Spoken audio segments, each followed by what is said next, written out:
Hello dear students, welcome to polytechnic पाठशाला।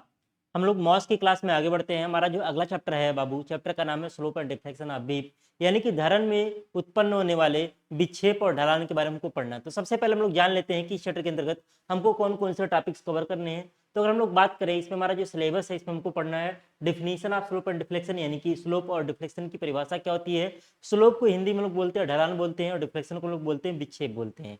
अभी हम लोग फिगर बना करके सारी चीज़ों को समझेंगे। इसके लिए साइन कन्वेंशन क्या होता है, सर्कुलर बेंडिंग हमारा क्या होता है, calculation of maximum slope and deflection for the following standard cases, मतलब स्टैंडर्ड केसेज के लिए आपको हमको जो है मैक्सिमम स्लोप एंड डिफ्लेक्शन की वैल्यू फाइंड आउट करनी है। दो मेथड द्वारा, डबल इंटीग्रेशन फार्मूले द्वारा और मोमेंट एरिया मेथड द्वारा। और ये हमारे केसेज है जिन केसेज में हमको मैक्सिमम स्लोप एंड डिफ्लेक्शन की वैल्यू क्या करनी है, फाइंड आउट करनी है। तो हम लोग एक एक केस को बारी बारी क्या करेंगे, पढ़ेंगे। तो चलिए हम लोग चैप्टर को स्टार्ट करते हैं। सबसे पहले हम लोग जान लेते हैं इस चैप्टर में कि क्या जब किसी बीम पर ट्रांसवर्स शियर लोड लगाते हैं तो वह अपनी प्रारंभिक स्थिति से क्या होता है, विक्षेपित हो जाता है। ट्रांसवर्स शियर लोड मतलब जैसे आपका पॉइंट लोड हो गया, यूडीएल हो गया। जैसे मान लीजिए कोई बीम है आपका, ये क्या है, ये कोई बीम है, इस पे अगर पॉइंट लोड लगाएंगे तो बीम क्या होगा, अपनी प्रारंभिक स्थिति से क्या हो जाएगा, विक्षेपित हो जाता है। अपनी प्रारंभिक स्थिति से क्या होता है, विक्षेपित हो जाता है। अब जिस कर्व में बीम बेंड होता है उस कर्व को हम लोग क्या बोलते हैं, डिफ्लेक्टेड कर्व बोलते हैं, इलास्टिक। यानी इस कर्व को हम लोग क्या बोलते हैं, डिफ्लेक्टेड कर्व बोलेंगे। क्या बोलेंगे, डिफ्लेक्टेड कर्व बोलते हैं, या इलास्टिक कर्व बोलते हैं, या इसको हम लोग क्या बोलते हैं, या इसको हम लोग जो है इलास्टिक कर्व बोलते हैं बाबू। तो हम लोगों को ये जानना जरूरी है कि जब किसी बीम पर हम लोग पॉइंट लोड या ट्रांसवर्स शियर लोड लगाते हैं तो उस केस में हमारा बीम क्या होता है, अपनी प्रारंभिक स्थिति से हट जाता है। और बीम जिस कर्व में हमारा क्या होता है, डिफ्लेक्ट होता है, उस कर्व को हम लोग क्या बोलते हैं, डिफ्लेक्टेड कर्व बोलते हैं, या हम लोग इस कर्व को क्या बोलेंगे, इलास्टिक कर्व बोलेंगे। बात समझ में आ रहा है, क्योंकि डिफ्लेक्टेड कर्व या इलास्टिक कर्व टर्म बार बार बीच में यूज होगा, इस नाते मैंने पहले ही बता दिया आपको क्या कि इलास्टिक कर्व या डिफ्लेक्टेड कर्व आपका क्या होता है। अब आगे अगर हम लोग बात करें, इस चैप्टर में आगे हम लोग बात करें, हमको जानना है स्लोप और डिफ्लेक्शन की परिभाषा क्या होती है। जैसे अगर हम लोग बात करें, पहले हमने पढ़ते हैं डिफ्लेक्शन हमारा क्या होता है। सबसे पहले हम लोग जानते हैं डिफ्लेक्शन हमारा क्या होता है। सपोज कीजिए, ये हमारा क्या है, कोई बीम है। ये हमारा क्या है, कोई बीम है, थोड़ा सा और मोटा ले लें। ये हमारा क्या है, कोई बीम।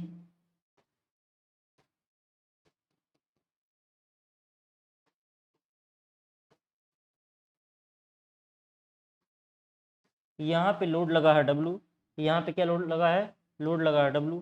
अब यहाँ पे ये इसका क्या हो गया, इसका अक्ष हो जाएगा, ये इसका क्या होगा, लॉन्गिट्यूडनल एक्सिस हो जाएगा।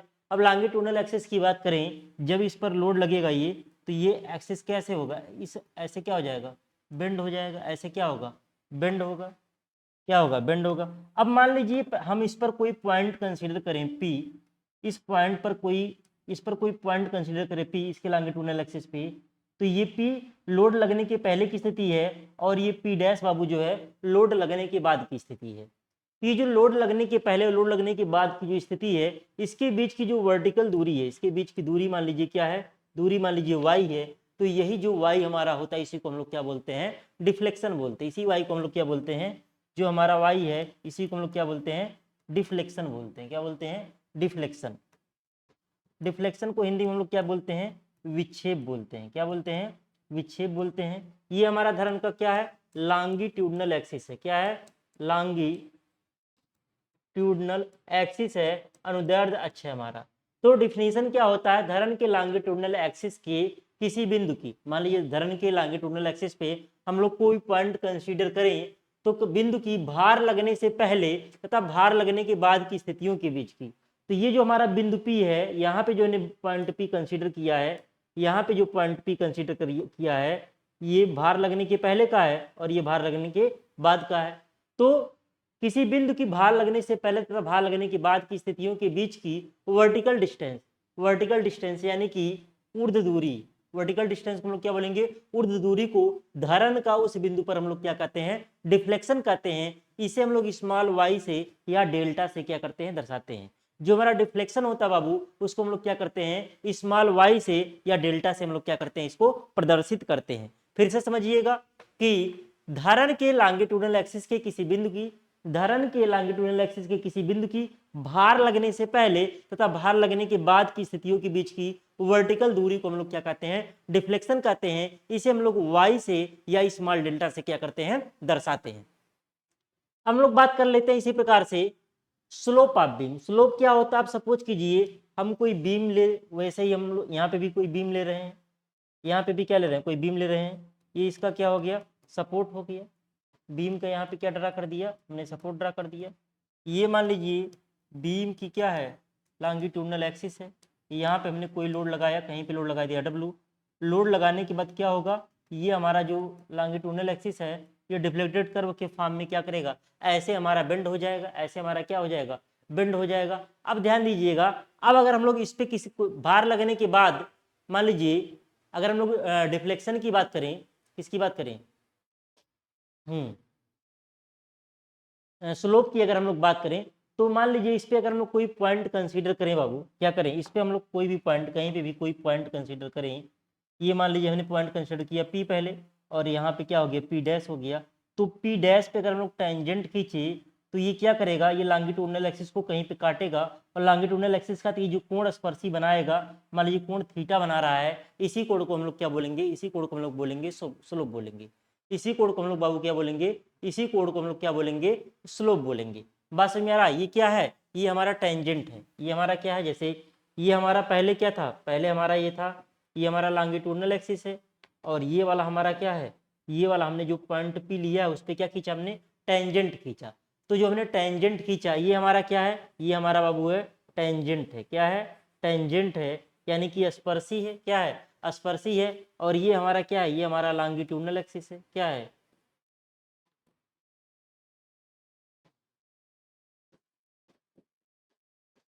ये हमारा क्या है, लॉन्गिट्यूडनल एक्सिस है।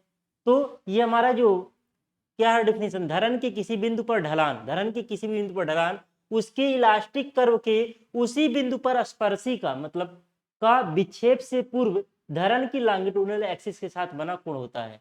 तो जो हमारा क्या, जो अगर हम लोग बात करें, जो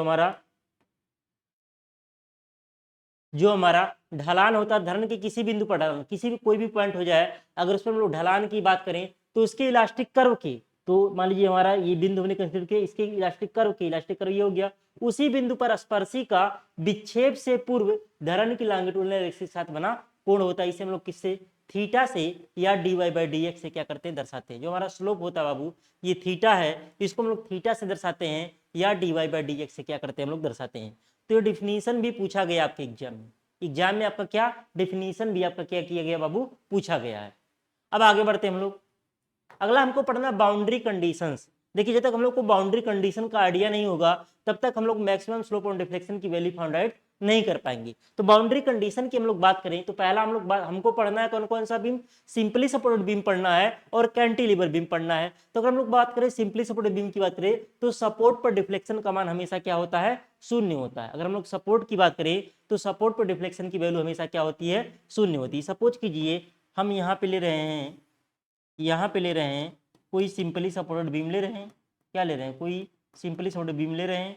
यहाँ पे लोड लगा हुआ है डब्लू, यहाँ पे क्या लोड लगा हुआ है, डब्लू लोड लगा हुआ है। अब ध्यान दीजिएगा डब्लू लोड लगने पे ये क्या होगा, ये ऐसे इस कर्व के फॉर्म में क्या होगा, बेंड होगा। इस कर्व के फॉर्म में क्या होगा, ऐसे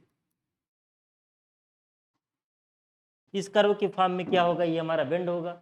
अब यहाँ पे अगर हम लोग बात करें तो कह रहा है कि सपोर्ट पर डिफ्लेक्शन का मान हमेशा क्या होगा, शून्य होगा। सपोर्ट कहाँ पे होगा, ए और बी पे होगा। ए और बी पे सपोर्ट पे डिफ्लेक्शन का मान, यानी कि यहाँ पे डिफ्लेक्शन की मान क्या है, शून्य है। और सपोर्ट पर स्लोप का मान हमेशा क्या होगा, मैक्सिमम होगा। यहाँ पे टेंजेंट खींचेंगे थीटा मैक्स, यहाँ पे टेंजेंट खींचेंगे ये थीटा मैक्स होगा, ये क्या होगा, ये भी थीटा मैक्स होगा, और ये भी क्या होगा, थीटा मैक्स होगा। और दोनों की वैल्यू क्या होगी, बराबर होगी। तो सपोर्ट पे आपका क्या होगा, स्लोप का मान मैक्सिमम होता है। और सिंपली सपोर्ट बीम के मध्य बिंदु पर पॉइंट लोड लगने के कारण या पूरी लंबाई पर यूडीएल लगने के कारण मध्य बिंदु पर डिफ्लेक्शन का मान क्या होता है, मैक्सिमम, और स्लोप का मान 0 होता है। इसमें आपका क्या होगा, यहाँ पे वाई जो बाबू होगा वो क्या होगा, मैक्सिमम होगा। और यहाँ पे जो थीटा आपका होगा वो क्या होगा, 0 होगा। ध्यान दीजिएगा यहाँ पे थीटा ए बराबर थीटा बी होगा, और यहाँ पे बराबर क्या होगा, थीटा मैक्स होगा। क्या होगा, थीटा मैक्स होगा। और अगर इस पॉइंट को हम सी कंसीडर करें तो वाई सी बराबर क्या होगा, वाई मैक्सिमम होगा। क्या होगा, वाई सी बराबर क्या होगा, वाई मैक्सिमम होगा। और यहाँ पे अगर हम लोग बात करें थीटा सी बराबर क्या होगा, 0 होगा। थीटा सी बराबर हमारा क्या होगा, जीरो होगा। थीटा सी बराबर क्या होगा, जीरो होगा, क्योंकि जिस बिंदु पर पॉइंट लोड लगा हुआ है, मध्य बिंदु पर अगर लगा हुआ है, तो यहाँ पे स्लोप की वैल्यू क्या होगी, जीरो होगी। लिखा हुआ है ना सिंपली सपोर्ट बीम की मध्य बिंदु पर पॉइंट लोड लगने के कारण या पूरी लंबाई पर यूडीएल लगने के कारण मध्य बिंदु पर डिफ्लेक्शन का मान मैक्सिमम तथा स्लोप का मान क्या होता है, शून्य होता है। तो यहाँ पे अगर हम लोग बात करें बाबू, यहाँ पे अगर हम लोग बात करें तो यहाँ से ये दूरी भी आपकी L/2 है, और यहाँ से ये दूरी भी क्या है, आपकी L/2 है। अब ध्यान दीजिएगा, अगर हम लोग यही चीज इसमें करें, किसमें करें, यूडीएल वाले में करें,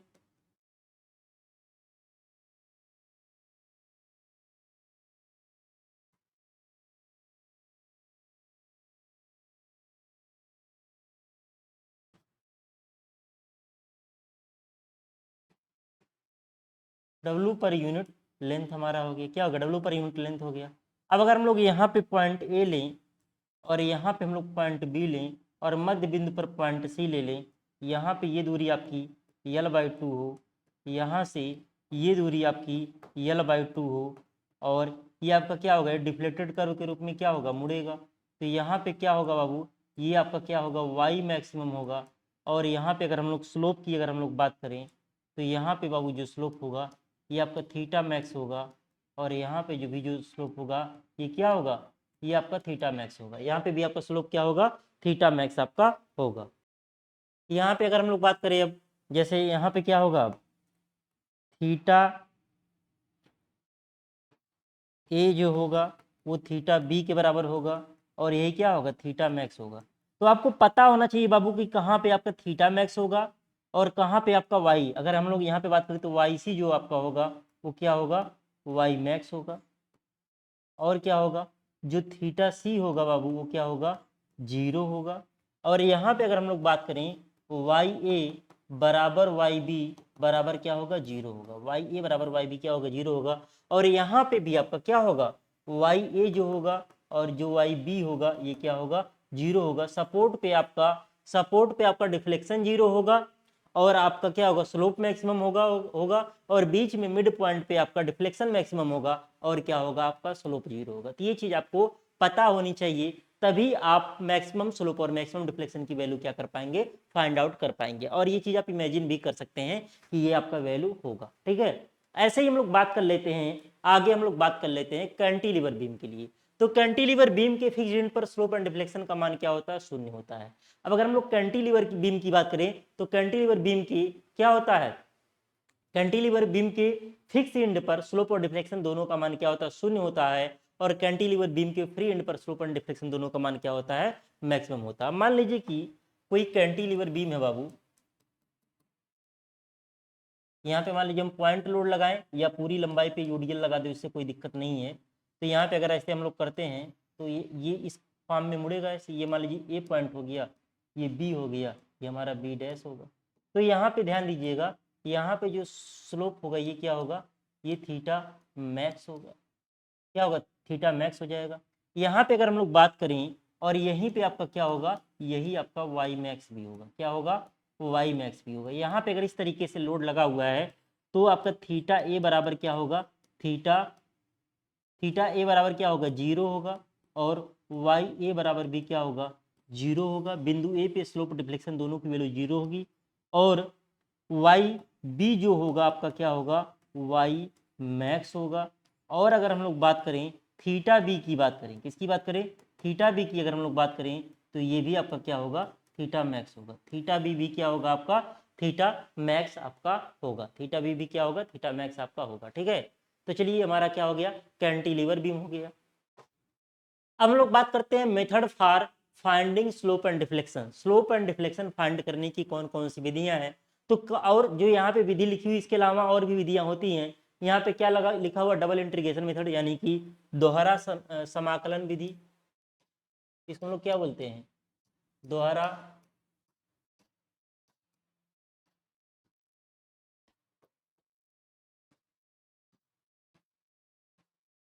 दोहरा समाकलन विधि हम लोग बोलते हैं।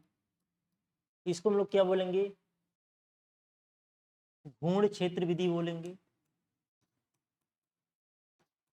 घूर्ण क्षेत्रफल विधि। तीसरा हमारा होता है मैकाले विधि। मैकाले विधि यूनिवर्सल होता है, इससे किसी भी बीम का हम लोग निकाल सकते हैं, सबके लिए एप्लीकेबल होता है। और ये होता है संयोजी धरण विधि, कॉन्जुगेट। आपको इंग्लिश याद रखना है, आपको दो ही पढ़ना है, आपको ये दो ही हमारे सिलेबस में है, सिलेबस में हमारा दो ही है, दो ही हमको पढ़ना है। यहाँ पे चार का हमने नाम दे दिया है, ये हमारा क्या है, आउट ऑफ सिलेबस, ये हमारा क्या है, आउट ऑफ सिलेबस है। तो हमको दो विधि पढ़ना है, कौन कौन सा, डबल इंटीग्रेशन मेथड पढ़ना है और क्या पढ़ना है, मोमेंट एरिया मेथड पढ़ना है। तो इन दो मेथड की सहायता से हम लोग क्या करेंगे, किसी बीम के लिए मैक्सिमम स्लोप और डिफ्लेक्शन की वैल्यू क्या करेंगे, फाइंड आउट करेंगे। इन दो तरीकों से हम लोग क्या करेंगे, किसी बीम के लिए मैक्सिमम स्लोप एंड डिफ्लेक्शन की वैल्यू क्या करेंगे, फाइंड आउट करेंगे। तो चलिए अब हम लोग आगे बढ़ते हैं, आगे बढ़े। अगला हमारा टॉपिक है circular bending and conditions for circular bending. अगला हमारा टॉपिक है circular bending and conditions for circular bending, यानी कि हमारा वृत्तीय नमन क्या होता है और वृत्तीय नमन के लिए शर्त क्या है। हिंदी में इसको हम लोग बोलते हैं वृत्तीय नमन। हिंदी में क्या बोलेंगे, हिंदी में हम लोग बोलेंगे वृत्तीय नमन तथा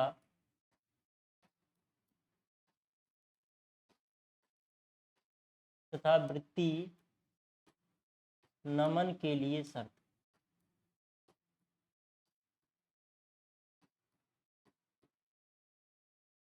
वृत्तीय नमन तथा वृत्तीय नमन के लिए शर्त।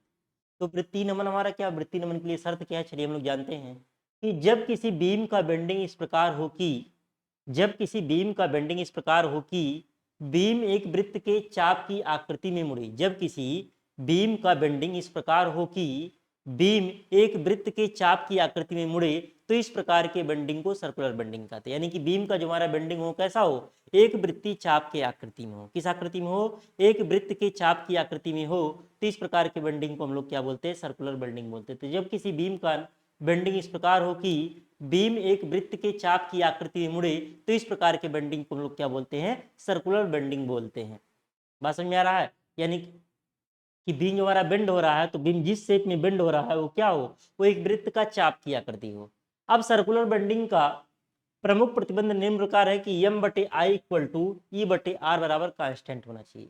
सर्कुलर बेंडिंग के लिए आपका कंडीशन क्या है कि एम बटे आई इक्वल टू ई बटे आर इक्वल टू क्या होना चाहिए, कांस्टेंट होना चाहिए। इस प्रतिबंध को दो प्रकार से हम लोग प्राप्त कर सकते हैं। इस प्रतिबंध को हम लोग जो है दो प्रकार से हम लोग प्राप्त कर सकते हैं। अगर हम लोग बात करें जो हमारा एम बटे आई इक्वल टू ई बटे आर है, तो इसको हम लोग दो प्रकार से प्राप्त कर सकते हैं। पहला पहला हमारा क्या है, पहले के लिए हम चित्र बनाने जा रहे हैं, पहले के लिए क्या बनाने जा रहे हैं, चित्र बनाने जा रहे हैं। अब मान लीजिए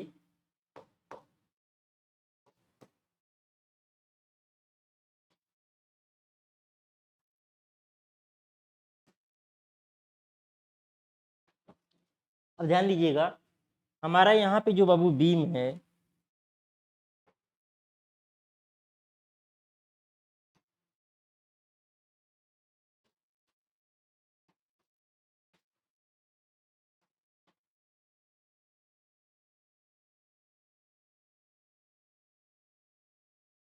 ये पूरा ब्लैक हो जा रहा है।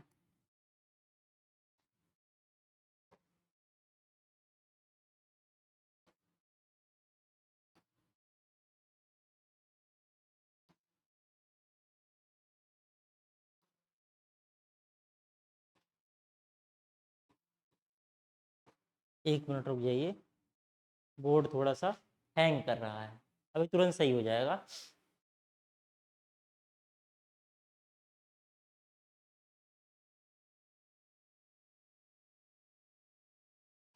चलिए सही हो गया है जो आपका,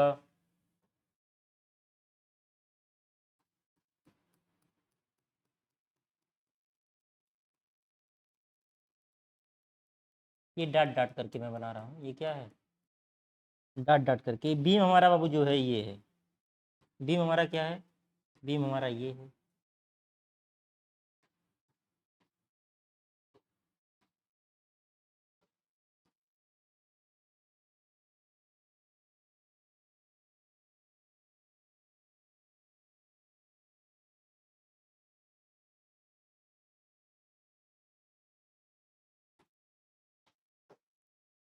बीम हमारा क्या है ये, ठीक है, ये हमारा बीम है। अब बीम का ये सिरा बाबू ए है, ये सिरा क्या है आपका ए है। बीम का सिरा ये वाला क्या है ए है, और ये सिरा क्या है बी है। एक सिरा आपका ए हो गया और एक सिरा क्या हो गया बी हो गया। अब जब बीम का प्योर बेंडिंग होगा तो ये बीम जो है एक वृत्त के चाप की आकृति में मुड़ रहा है। ए बी हमारा क्या है वृत्त के चाप की आकृति हो गया, ऊपर डट डट दिखाएगी, मतलब पूरा ये वृत्त के एक चाप की आकृति में आपको दिख रहा होगा। अब इसकी अगर हम लोग सेंटर की बात करें बाबू, इसका जो सेंटर होगा, इसका जो सेंटर है ये क्या है, ये हमारा सेंटर हमको दिखने लगा। सेंटर हमारा क्या हो गया ओ हो गया, सेंटर हमारा क्या हो गया ओ हो गया।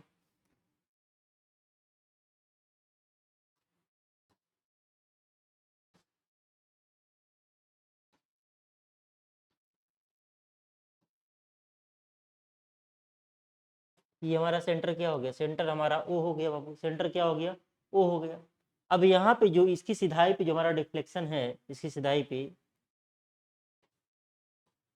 जो डिफ्लेक्शन हमारा है ये क्या है हमारा वाई, ये बीम हमारा ये है, ये वाला जो हमारा है ये क्या है ये बीम है बाबू, ठीक है। ये हमारा क्या है, अगर हम लोग इसकी बात करें, ये हमारा क्या है, ये हमारा बीम है, ठीक है, ये हमारा क्या है बीम है। अब अगर हम लोग बात करें ये हमारा क्या है, ये आधी दूरी अगर हम लोग बात करें यहाँ से, अगर हम लोग यहाँ से बात करें तो यहाँ से ये जो दूरी है ये हमारा L/2 है, और यहाँ से हमारा ये दूरी जो है ये भी हमारा क्या है L/2 है। ये हमारा क्या है, ये हमारा y है, ये हमारा क्या है, ये हमारा दूरी y है। ये हमारा क्या है, ये हमारा डिफ्लेक्शन है वो हमारा क्या है वो y है। अब यहाँ पे जो O है, ये O है, ये हमारा क्या है R है, और यहाँ से अगर हम लोग ऐसे डट डट खींचे तो ये कोण जो है बाबू, ये कोण हमारा क्या है थीटा है, ये कोण हमारा क्या है थीटा है। इसको ऊपर की ओर ऐसे बढ़ा दीजिए, OC हो गया, और नीचे की ओर आ जाएगा OD हो जाएगा। नीचे की ओर क्या मान लीजिए OD मान लीजिए। अच्छा OD,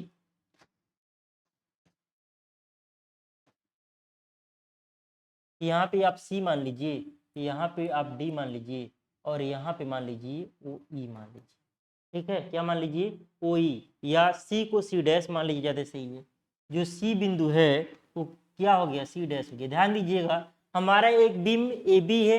अब हमारा जो बीम AB है बाबू उसका प्योर बेंडिंग हो रहा है। जब प्योर बेंडिंग होगा तो एक वृत्त के चाप की आकृति में मुड़ेगा। जब वृत्त के चाप की आकृति में हमारा मुड़ेगा तो यहाँ पे भी आप चाहे पूरा बीम को डॉट डॉट करके दिखा दीजिए, पूरे बीम को क्या करिए डॉट डॉट करके दिखा दीजिए पूरे बीम को। पूरा बीम हमारा क्या है। अब यहाँ पे अगर हम लोग बात करें, अब जो जब डिफ्लेक्ट होगा तो सी बिंदु कहाँ पे आ गया C डैश पे आ गया, तो यहाँ पे डिफ्लेक्शन जो हमारा y है, A से C की दूरी L/2 है और B से C की दूरी L/2 है। तो हम लोग एक प्रमेय पढ़े हैं वृत्त के लिए कि वृत्त की दो जीवाएं अगर हम लोग खींचें, क्या करें वृत्त की दो जीवाएं अगर हम लोग खींचे कहीं पे भी ऐसे क्रॉस करें, तो मान लीजिए AB मान लें, यहाँ पे CD मान लें और यहाँ पे E मान लें, तो AE गुणे BE जो आपका होता है वो CE गुणे ED के क्या होता है बराबर होता है। ये हमारा क्या होता है एक प्रमेय होता है वृत्त के केस में। तो चित्र में एक समान क्रॉस सेक्शन वाला L लंबाई का बीम दिखाया गया है।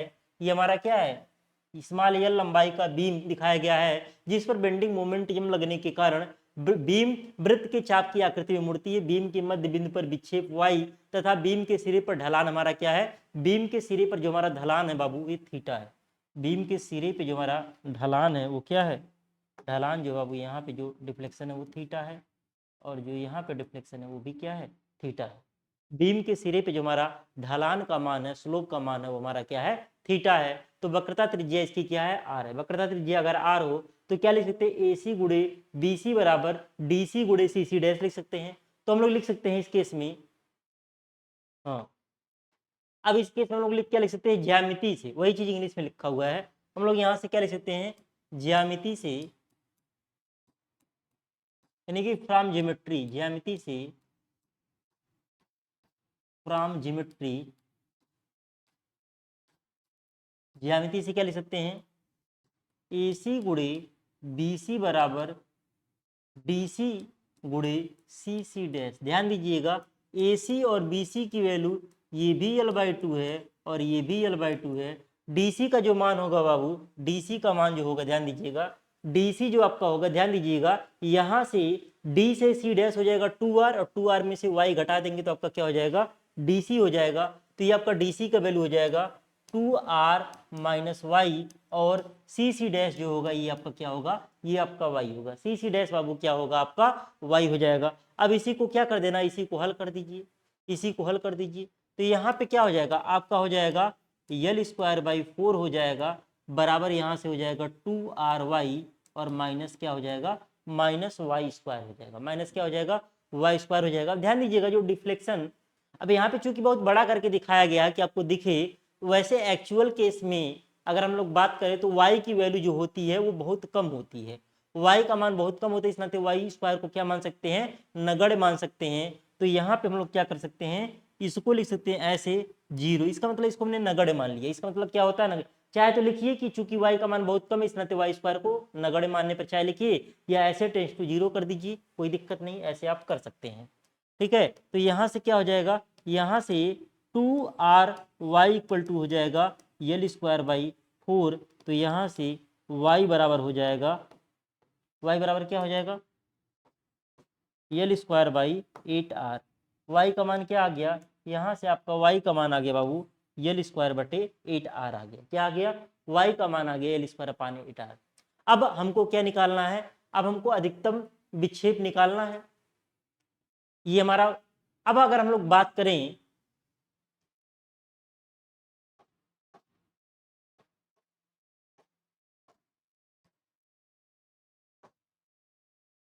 अतः मैक्सिमम डिफ्लेक्शन,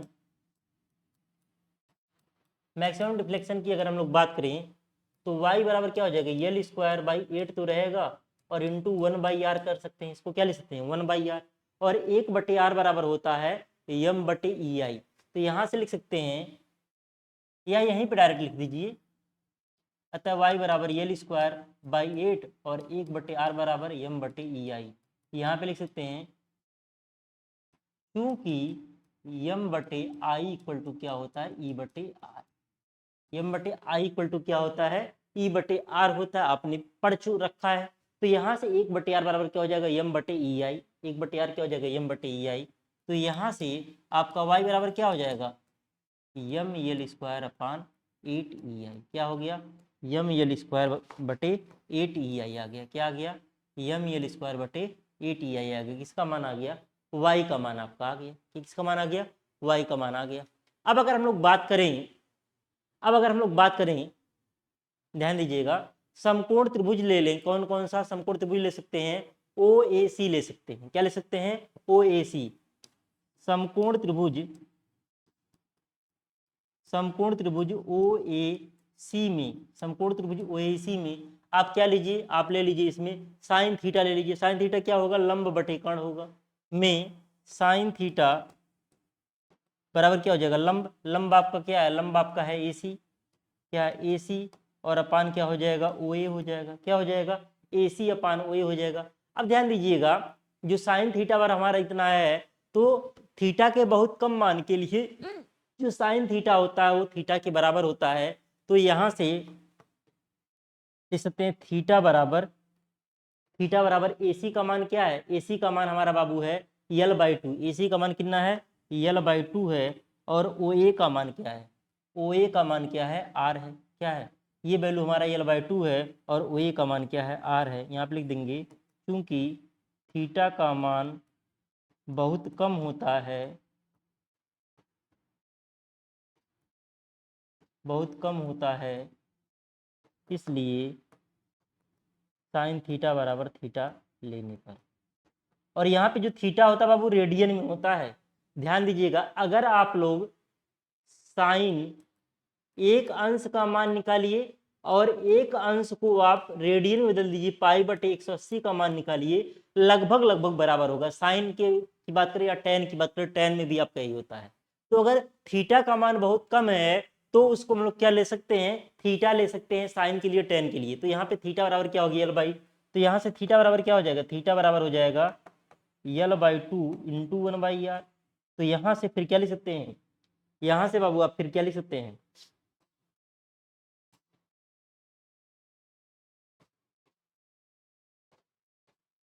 अब ध्यान दीजिएगा, यहाँ से क्या लिख सकते हैं हम लोग, यहाँ से लिख सकते हैं या थीटा बराबर L/2 और 1/r बराबर m/ei। यहाँ पे लिख देंगे चूंकि m/i इक्वल टू E/r हम लोग पढ़े हैं। तो यहाँ से हम लोग क्या लिख सकते हैं, या थीटा बराबर ml/2ei। क्या आ गया, थीटा बराबर आ गया ml/2ei। कितना आ गया, थीटा बराबर क्या आ गया ml/2ei। और ये किस में होगा, ये आपका होगा बाबू रेडियन में होगा। ये किस में होगा, ये जो हमारा आएगा थीटा, ये किस में होगा,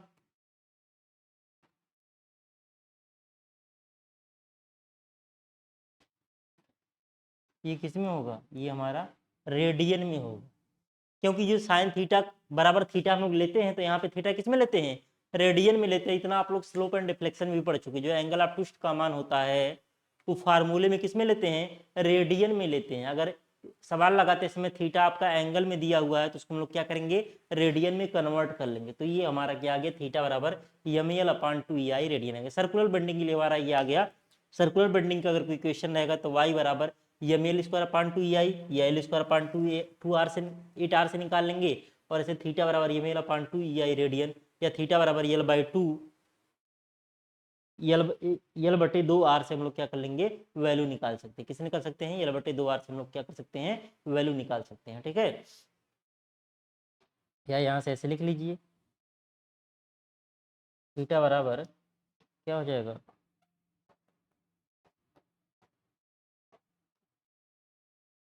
ठीक है। चलिए आगे बढ़ते हैं। दूसरा हमने बताया था कि इस प्रतिबंध को निम्न दो प्रकार से प्राप्त किया जा सकता है। तो पहला हमारा ये हो गया। दूसरा, पहले में क्या लग रहा था, प्योर बेंडिंग मोमेंट लग रहा था। पहले में क्या लग रहा था, प्योर बेंडिंग मोमेंट लग रहा था। अब अगर हम लोग बात करें, हम जानते हैं कि प्राय धरण की विभिन्न क्रॉस सेक्शन पर नमन घूर्ण यम का मान बदलता रहता है। जो विभिन्न क्रॉस सेक्शन होते हैं उसमें क्या होता है, यम का मान बदलता रहता है, जिससे आई का मान स्थिर होने पर आर का मान स्थिर नहीं रह पाता। आई का मान अगर आपका कांस्टेंट है तो भी आपका आर का मान कांस्टेंट नहीं रह पाता, क्योंकि प्योर बेंडिंग नहीं हो रहा है। यदि किसी प्रकार यह निश्चित कर लिया जाए कि धरण की लंबाई में यम के बदलने के साथ साथ आई भी इस प्रकार बदल दिया जाए कि धरण के प्रत्येक अनुप्रस्थ काट के लिए यम/आई कांस्टेंट बना रहे। यानी कि जैसे जैसे आपका यम का मान धरण के प्रत्येक काट पर बदल रहा है, वैसे ही अगर हम लोग प्रत्येक काट पर आई का मान परिवर्तित करते चले जाएं और इस प्रकार से करें कि यम/आई की वैल्यू कांस्टेंट हो, तब भी बीम का शुद्ध नमन होगा। और इस दशा में क्या होगा, यम/आई इक्वल टू ई/आर क्या होगा, कांस्टेंट होगा। तो अगर हम लोग बात करें, इस प्रतिबंध को यूनिफॉर्म स्ट्रेंथ वाली बीम में प्राप्त किया जा सकता है, जिसकी गहराई डी क्या होती है, समान रहती है। जिसकी गहराई डी क्या होती है, समान रहती है। ठीक है, तो इसको uniform strength of beam SSC JE वगैरह जब हम लोग पढ़ते हैं तो वहां पे पढ़ते हैं यूनिफॉर्म स्ट्रेंथ ऑफ बीम के बारे में पढ़ते हैं। वहां से क्वेश्चन भी पूछा गया आपका एसएससी जेई वगैरह में। लेकिन यहाँ पे बाबू हमारे क्या है, वो आउट ऑफ सिलेबस है। हम थोड़ा सा यहाँ पे जिक्र करेंगे, यहाँ पे थोड़ा सा जिक्र हम लोग करेंगे। ठीक है, कि क्या हम लोग जिक्र करेंगे कि डी का मान क्या होता है। हम लोग इस प्रतिबंध को यूनिफॉर्म स्ट्रेंथ वाली बीम में प्राप्त किया सकता है, जिसकी गहराई डी क्या होती है, समान रहती है। इस दशा में क्या हो जाएगा, इन दिस केस क्या हो जाएगा, यम/आई इक्वल टू होगा। यम/आई इक्वल टू क्या हो जाएगा, यम/आई इक्वल टू F/y होगा। यानी कि F/y का वैल्यू क्या होता है, D/2 हो जाएगा। और इक्वल टू क्या होगा, इक्वल टू E/r होगा। इक्वल टू क्या होगा, E/r होगा। और इक्वल टू आपका क्या हो जाएगा, कांस्टेंट होगा। इक्वल टू क्या हो जाएगा, कांस्टेंट आपका हो जाएगा। इस केस में आपका यही होगा। अब अगर हम लोग बात करें, यहाँ पे कौन क्या चीज है, जहां वेयर एफ क्या है, बेंडिंग स्ट्रेस है। एफ क्या है बाबू, बेंडिंग स्ट्रेस है। एफ क्या है आपका, बेंडिंग स्ट्रेस है। और आपका आर बराबर क्या है, अगर हम लोग यहाँ से आर बराबर देखें तो आर बराबर क्या हो जाएगा, आर बराबर अगर यहाँ से देखें बाबू, F/y इक्वल टू E/r से देखें, आर बराबर क्या हो जाएगा, आर बराबर आपका क्या होगा, ED/2F हो जाएगा। क्या हो जाएगा, ED/2F क्या हो जाएगा, ED/2F हो जाएगा। आर बराबर क्या आ गया, ED/2F आ गया। ये भी आपका क्या होगा, कांस्टेंट हो जाएगा। ये भी आपका क्या हो जाएगा, कांस्टेंट हो जाएगा। अब अगर हम लोग बात करें तो अब हम लोग जो है मैक्सिमम स्लोप और मैक्सिमम डिफ्लेक्शन की अगर हमको वैल्यू निकालनी हो, अब क्या हो जाएगा, मैक्सिमम स्लोप या मैक्सिमम डिफ्लेक्शन की अगर हम लोग बात करें, so maximum deflection maximum deflection की फार्मूला क्या था, यल स्क्वायर वाई बराबर क्या था, यल स्क्वायर अपान 8r था। अब यहाँ से अगर हम लोग बात करें वाई बराबर यल स्क्वायर अपान 8 और आर की वैल्यू रख दीजिए।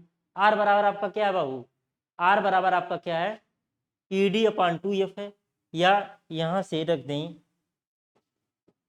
ई डी अपान 2f रख दें। तो 2f ऊपर चला जाएगा तो क्या हो जाएगा, 2 से कटेगा 4 हो जाएगा।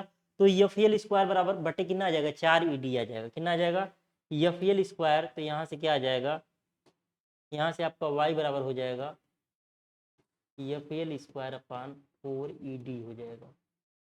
क्या हो जाएगा, F L square upon 4 E D हो जाएगा। और मैक्सिमम डिफ्लेक्शन क्या होगा, अच्छा मैक्सिमम डिफ्लेक्शन हो गया, मैक्सिमम स्लोप क्या होगा, मैक्सिमम स्लोप की अगर हम लोग बात करें तो y बराबर थीटा बराबर क्या था, यल अपान 2r था। थीटा बराबर क्या था, यल बाई 2r था। अगर आप लोग देखें तो यहाँ पे थीटा बराबर क्या है, थीटा बराबर यल बटे 2r आया है। कितना आया है, यल बटे 2r, तो इसी में हम लोग रखें। तो यहाँ से थीटा बराबर यल बाई 2 और आर का वैल्यू कितना है, आर का वैल्यू अब है ई डी अपान 2f है। क्या है, ई डी अपान 2f है। 2 से 2 कट जाएगा तो एफ एल अपान ई डी आ जाएगा। क्या आ जाएगा, थीटा बराबर आपका आ जाएगा, थीटा बराबर आपका आ जाएगा एफ एल अपान ई डी। ये एग्जाम के पॉइंट ऑफ व्यू से उतना इंपॉर्टेंट टॉपिक नहीं है, लेकिन सिलेबस में है सर्कुलर बेंडिंग का, तो हमने आपको बता दिया। सिलेबस में आपका सर्कुलर बेंडिंग है तो हमने क्या कर दिया, इसको बता दिया। ठीक है, अब हम लोग बात करते हैं डबल इंटीग्रेशन फार्मूला क्या होता है।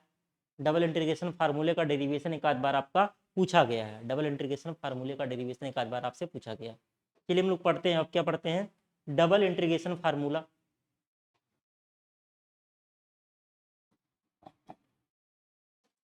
डबल डबल इंटीग्रेशन फार्मूला, दोहरा समी दोहरा समाकलन विधि या दोहरा समाकलन सूत्र, क्या बोलेंगे, दोहरा समाकलन सूत्र, डबल इंटीग्रेशन फार्मूला। या ये इस नाम से और पूछता है curve of deflected beam axis, या इसको आता है कर्व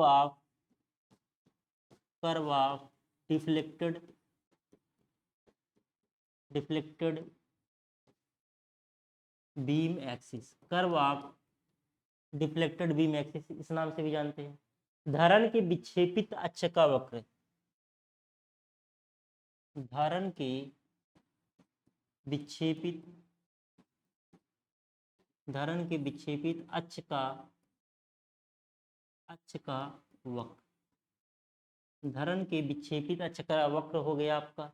या हम लोग कह सकते हैं डिफरेंशियल इक्वेशन फॉर डिफ्लेक्शन, या क्या बोल सकते हैं इसी को, differential equation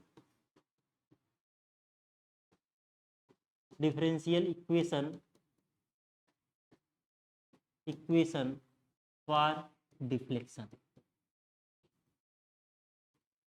differential equation for deflection. Hindi में कह सकते हैं विक्षेप के लिए अवकल समीकरण। क्या बोल सकते हैं, विक्षेप के लिए अवकल समीकरण, आप लोग मैथ में पढ़े भी हैं। विक्षेप के लिए क्या, विक्षेप के लिए अवकल समीकरण, क्या, विक्षेप के लिए क्या, अवकल समीकरण। तो चलिए हम लोग इसके लिए डेरिवेशन करते हैं।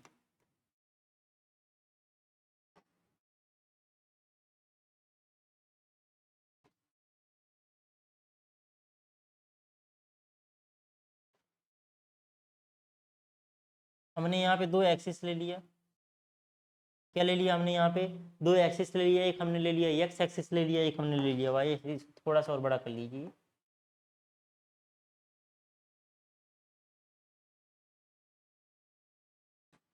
हमने इसको क्या ले लिया, एक्स एक्सिस ले लिया, और इसको क्या ले लिया, वाई एक्सिस ले लिया। एक्स और वाई एक्सिस हमने ले लिया। अब यहाँ पे हम किसी बीम का ऐसे कर्व बनाने जा रहे हैं। क्या बनाने जा रहे हैं, देखिए यहाँ पे है कर्व बनाने का कुछ जुगाड़। हाँ यहाँ पे है। अच्छा ये दूसरा चीज़ है भाई, कर्व बनाने का कोई जुगाड़ नहीं है, चलिए कोई बात नहीं। यहाँ पे हमने क्या कर लिया, किसी बीम का ऐसे कर्व खींच लिया। ठीक है, किसी बीम का हमने क्या कर लिया, कर्व खींच लिया। अब अगर इसमें हम 2 पॉइंट कंसीडर करें, मान लीजिए एक पॉइंट अगर हम लोग, अच्छा कर्व ऐसे थोड़ा सा,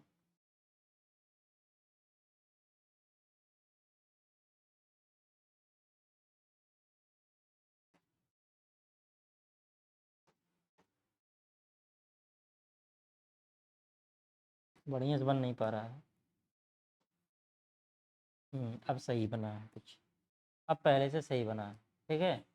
चलिए यहाँ पे हम लोग एक पॉइंट पे यहाँ पे है, और एक पॉइंट हम लोग ले रहे हैं यहाँ, ठीक है। यहाँ पे 2 पॉइंट लिया हमने, यहाँ पे क्या लिया, 2 पॉइंट लिया, और दोनों पे हमने टेंजेंट खींच लिया। यहाँ पे पॉइंट मान लीजिए हमारा ए है, यहाँ पे क्या पॉइंट है, यहाँ पे पॉइंट हमारा ए है, और यहाँ पे पॉइंट हमारा बी है।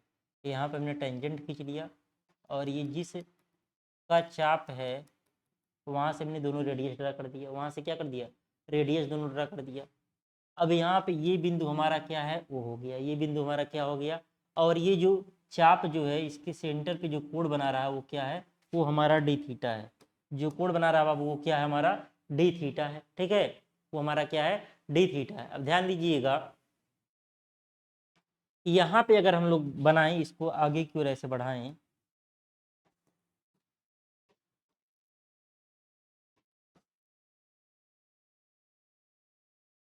ये कोण हमारा क्या है, थीटा है। यानी कि अगर हम इसको नाम दे दें, ठीक है, ए बी, अगर इसको हम पॉइंट को नाम दे दें, सी दे दें, तो कोण बी ए सी जो हमारा है वो हमारा क्या है, वो हमारा थीटा है। और हमारा जो ए और सी के बीच का ये जो हमारी दूरी है बाबू, ये हमारी जो दूरी है, ये हमारी दूरी क्या है, ये हमारी दूरी जो है ये क्या है, डी एक्स है। ये हमारी दूरी क्या है, डी एक्स है, क्या है, डी एक्स है, क्या है, ये दूरी हमारी क्या है, डी एक्स है, ठीक है। और ये दूरी हमारी जो है, ये दूरी हमारी जो है ये क्या है, ये हमारी डी वाई है, क्या है, डी वाई है, ये क्या है, डी वाई है। अब ध्यान दीजिए, अगर बिंदु बिंदु ए का निर्देशांक अगर हम लोग मान लें एक्स वाई हो, बिंदु ए का निर्देशांक क्या हो, एक्स कामा वाई हो, तो बी का क्या हो जाएगा, एक्स में क्या हो जाएगा, डी एक्स हो जाएगा, एक्स प्लस डी एक्स हो जाएगा, और कामा क्या हो जाएगा, वाई प्लस डी वाई हो जाएगा। किसका, बिंदु बी का निर्देशांक हो जाएगा, किसका हो जाएगा, बिंदु बी का निर्देशांक हो जाएगा। और ए पे अगर ये कोण थीटा हो, तो बी पे ये जो कोण बन रहा है बाबू, ये जो कोण बन रहा है, ध्यान दीजिएगा, ये कोण जो बन रहा है, ये कोण हो जाएगा थीटा प्लस डी थीटा हो जाएगा। क्या हो जाएगा, ये कोण जो बन रहा है, ये कोण थीटा होगा, तो ये कोण आपका क्या हो जाएगा, ये कोण आपका हो जाएगा थीटा प्लस डी थीटा। अब ये हमारा क्या हो गया, हमारा फिगर बन गया। ए पे हमने टेंजेंट खींचा है, जो ए पे हमारा टेंजेंट है, ये जो है इससे कोण बना रहा थीटा, वही कोण आपका यहाँ पे थीटा दिखाया गया है। और बी जो हमारा इसे कोण बना रहा है वो क्या है, थीटा प्लस डी थीटा। ए का जो निर्देशांक एक्स वाई है, बी का निर्देशांक क्या है, एक्स प्लस डी एक्स और वाई प्लस डी वाई है। और यहाँ पे जो है ये जो जिस चाप में मुड़ रहा है उसका रेडियस क्या है बाबू, आर है। चित्र में जो चीजें हमने माना उसी को लिखना चाहिए। चित्र में किसी बीम के डिफ्लेक्टेड कर्व का एक छोटा सा भाग ए भी दिखाया गया है। क्या है, चित्र में किसी बीम के डिफ्लेक्टेड कर्व या इलास्टिक कर्व, हमने पहले बता दिया क्या होता है डिफ्लेक्टेड कर्व। किसी बीम को डिफ्लेक्टेड कर्व का एक छोटा सा भाग, क्या, एक छोटा सा भाग ए बी दिखाया गया है, ए बी दिखाया गया है। यहाँ पे कौन क्या चीज है बस वही दिखाना है, वही बता देना कौन क्या चीज है, ठीक है। जिसकी लंबाई क्या है, जिसकी लंबाई छोटा सा भाग, इसकी लंबाई हम मान ले रहे हैं डी एस है। लंबाई क्या है, जिसकी लंबाई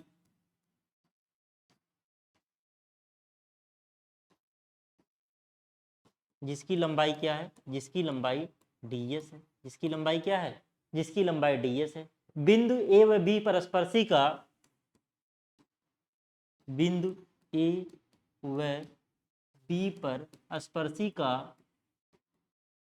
स्पर्शी का क्षैतिज से कोण, क्षैतिज से कोण क्या है, थीटा तथा थीटा प्लस डी थीटा है। ए पर स्पर्शी का थीटा हो गया और बी पर स्पर्शी क्या है, थीटा प्लस डी थीटा है। बिंदु ए व बी के निर्देशांक बिंदु ए व बी के निर्देशांक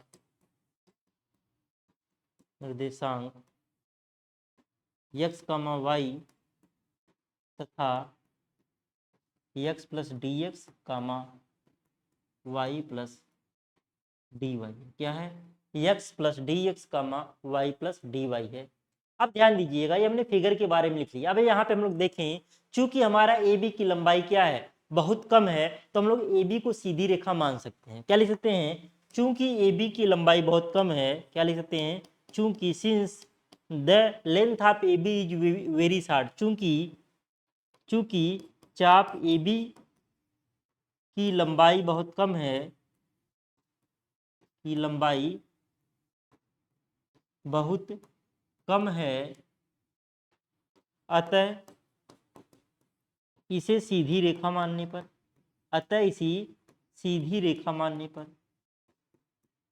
सीधी रेखा बहुत कम लंबाई रहेगी तो इसको सीधी रेखा हम लोग मान सकते हैं। किसको, ए बी को। ठीक है, सीधी रेखा जब आप लोग मान सकते हैं तो ये आपका त्रिभुज एबीसी क्या हो जाएगा, समकोण त्रिभुज हो जाएगा। क्या हो जाएगा, तो त्रिभुज एबीसी जो होगा समकोण त्रिभुज हो जाएगा। तो कह सकते हैं समकोण त्रिभुज ए बी सी में। अब अगर हम लोग बात करें समकोण त्रिभुज ए बी सी में, यहाँ पे अगर हम लोग tan थीटा लें, क्या लें, tan थीटा लें, तो क्या हो जाएगा, ये tan थीटा और लंब बटे आधार क्या हो जाएगा, डी वाई बटे डी एक्स हो जाएगा। tan थीटा आपका क्या होगा, डी वाई बटे डी एक्स हो जाएगा। अब ध्यान दीजिए, चूंकि थीटा का मान बहुत कम होता है, इसलिए tan थीटा और थीटा लेने पर लिखते हैं, चूंकि थीटा का मान बहुत कम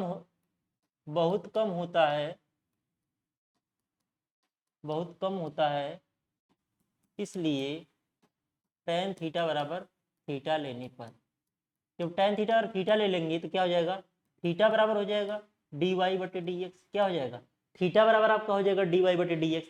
अब जब आपका थीटा का मान हो गया डी वाई बटे डी एक्स हो गया, इसको मान सकते हैं क्या, समीकरण नंबर 1 मान लीजिए। क्या मान लीजिए, समीकरण नंबर 1 मान लीजिए। अब ध्यान दीजिएगा, चाप बराबर कोण गुणित त्रिज्या से, चाप बराबर कोण गुणित त्रिज्या से नहीं, आर्क बराबर एंगल इंटू रेडियस से। चाप बराबर यानी कि arc equal to angle into radius. ये क्या है, चाप मतलब हो गया आर्क, और बराबर हो गया, ये क्या हो गया, एंगल हो गया, और इंटू क्या हो गया, इंटू रेडियस हो गया, रेडियस से। ठीक है, क्या लिख सकते हैं, यहां से लिख सकते हैं, चाप आपका क्या है बाबू, डीएस है, डीएस बराबर क्या हो जाएगा, आर हो जाएगा, सॉरी कोण आपका क्या है, कोण आपका है डी थीटा है, और इंटू ये क्या है, ये आपका रेडियस आर है। कोण आपका क्या है, डी थीटा है। अगर हम लोग यहाँ पे बात करें, ये चाप हो गया डीएस बराबर डी थीटा इंटू आर हो गया, डीएस बराबर क्या हो गया, डी थीटा इंटू आर हो गया। तो यहाँ से क्या लिख सकते हैं, d theta upon d s equal to लिख सकते हैं 1/r। D theta upon d s क्या लिख सकते हैं, 1/r, जहां आर क्या है, वक्रता त्रिज्या है, और डी थीटा क्या है, चाप ए बी का केंद्र पर बना कोण। यहां लिख सकते हैं, जहां आर बराबर क्या है, वक्रता त्रिज्या है, रेडियस ऑफ कर्वेचर है, और आपका क्या डी थीटा जो आपका है, डी थीटा और क्या है, चाप ए बी का केंद्र पर बना कोण, चाप ए बी का केंद्र पर बना कोण है, केंद्र पर बना कोण है, बना कोण आपका ये है, क्या है, केंद्र पर बना कोण ही आपका है। ठीक है, अब अगर हम लोग यहाँ पे बात करें, अब चूंकि ds का मान बहुत कम है तो ds बराबर dx ले सकते हैं। अब लिख सकते हैं, चूंकि ds का मान बहुत कम है, ये स्टेप बहुत इंपॉर्टेंट है, इसलिए ds बराबर dx लेने पर, अगर हमारा चाप का मान बहुत कम हो, ds का मान बहुत कम हो, यहाँ पे ds का मान बहुत कम हो, तो ds को हम लोग dx के बराबर ले सकते हैं। तो यहाँ पे क्या हो जाएगा बाबू, अब यहाँ पे क्या हो जाएगा,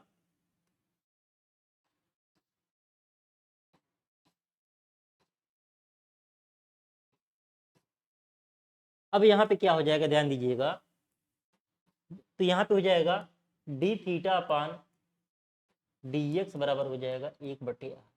D theta upon D x बराबर क्या हो जाएगा, 1/r हो जाएगा। ठीक है, अब हम लोग जानते हैं, देखिए थीटा का मान समीकरण 1 से रख दीजिए। अब यहाँ पे d/dx और यहाँ पे किसका मान रख दीजिए, थीटा का मान रख दीजिए। थीटा का मान क्या समीकरण 1 से, dy/dx, ये हो जाएगा dy/dx बराबर 1/r। अब यहाँ से आपका हो जाएगा d2y अपान dx2, d2y/dx2 आपका क्या हो जाएगा, ये हो जाएगा बाबू आपका m/ei हो जाएगा। क्या हो जाएगा, m/ei। हम लोग पढ़े चूंकि m/i इक्वल टू e/r हम लोग पढ़े हैं, तो यहाँ से 1/r क्या हो जाएगा, m/ei हो जाएगा। तो यहाँ से क्या आ गया, यहाँ से आपका आ गया बाबू, यहाँ से आपका आ जाएगा ei d2y/dx² इक्वल टू क्या, m। इसी को हम लोग बोलते हैं डबल इंटीग्रेशन फार्मूला। इसी को हम लोग क्या बोलते हैं, इसी को हम लोग बाबू बोलते हैं डबल इंटीग्रेशन फार्मूला बोलते हैं। क्या बोलते हैं, तो उपरोक्त समीकरण को हम लोग क्या बोलते हैं, डबल इंटीग्रेशन सूत्र कहते हैं। तो हम लिख सकते हैं उपरोक्त